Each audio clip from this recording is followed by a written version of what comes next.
Tyler, and this is Try New Things, a show that dares you to step outside your comfort zone and try something new.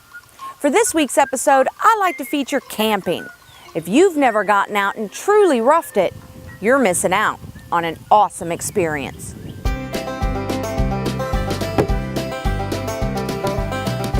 Now, before you go camping, it's critical to be prepared. The time of year is really important. You can go all year round, but the best times to go are in the spring or fall when it's not so hot.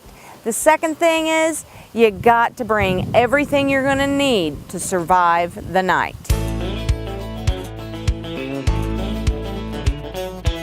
Here's a few tips of things you've got to have in your camp survival kit. You're going to need things like a hatchet. You're going to want a small shovel, stakes. You may choose the ones that you eat, but you're definitely going to need the ones that you stick in the ground. Of course, you need a first aid kit. You're going to need a rubber mallet or hammer, many purposes, nailing in stakes or, hitting animals that attack you in the night. You're going to need mantles if you're using traditional lanterns. You want some matches, fire starters. You're going to need some bug spray, little twine, little rope never hurt anybody. You can, stretch a line and dry out your clothes.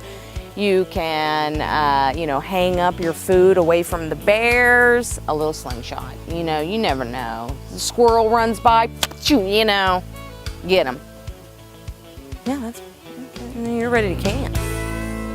First things first, setting up your shelter. You're going to want to put your tent on a flat surface because you're going to be sleeping on this.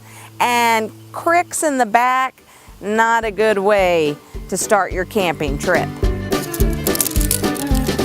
Thread and the needle.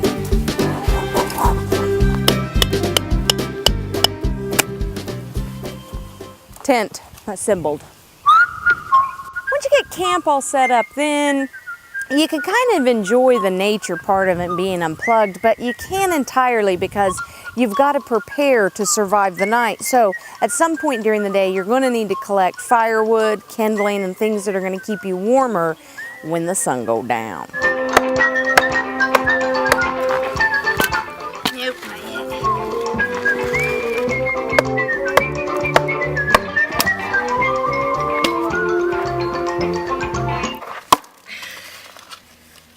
It's tough.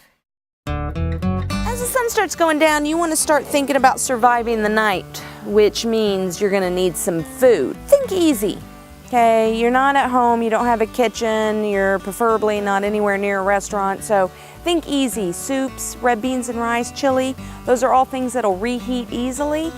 Tonight we're going to do quesadillas, right? We already cooked the chicken. We're just going to warm up some tortillas, slap some guacamole on there, and voila. A couple things you're going to need to bring with you when you're cooking outside, you're camping. You're going to need plasticware. Don't bring your fine china. You're going to want salt and pepper. If you want any special seasoning, say you're doing something special for steaks or whatnot, you might want to bring some grill rub. You are going to want some cooking stuff, spatulas, forks and knives. I've brought exactly what I'm going to need to make quesadillas, like a pizza cutter and whatnot. You don't have to go to that extreme. I mean, if you're just bringing a vat of chili, just bring a spoon and stir it up. You don't want to overbring. So a serrated knife, spoons, and that should do you, and a couple of cups. That's about all you need for your mess kit. It's raw. No, it's all cooked. I cooked it the night before.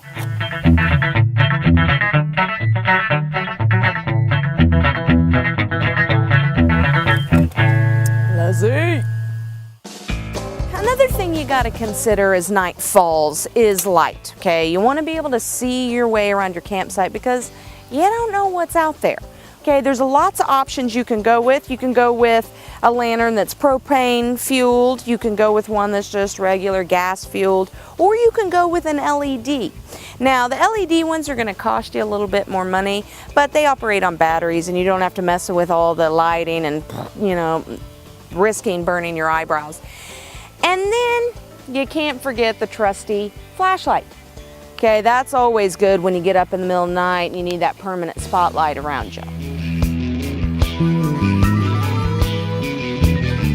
When One of the best things about camping is building the fire.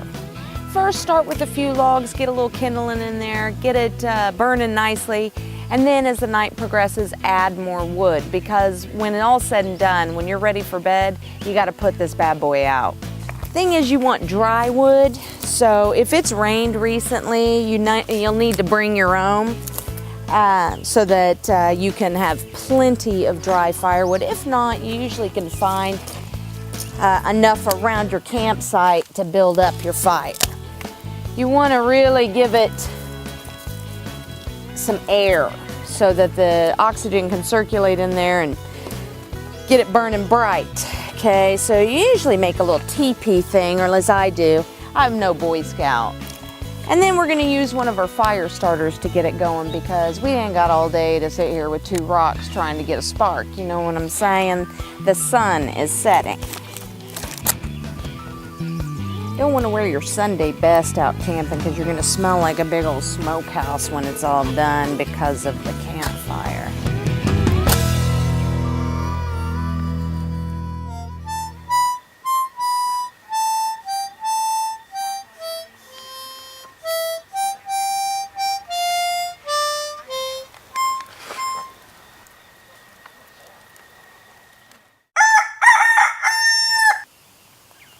Well, there you have it. If you haven't tried camping, give it a go. It's actually nice to unplug and get out into nature.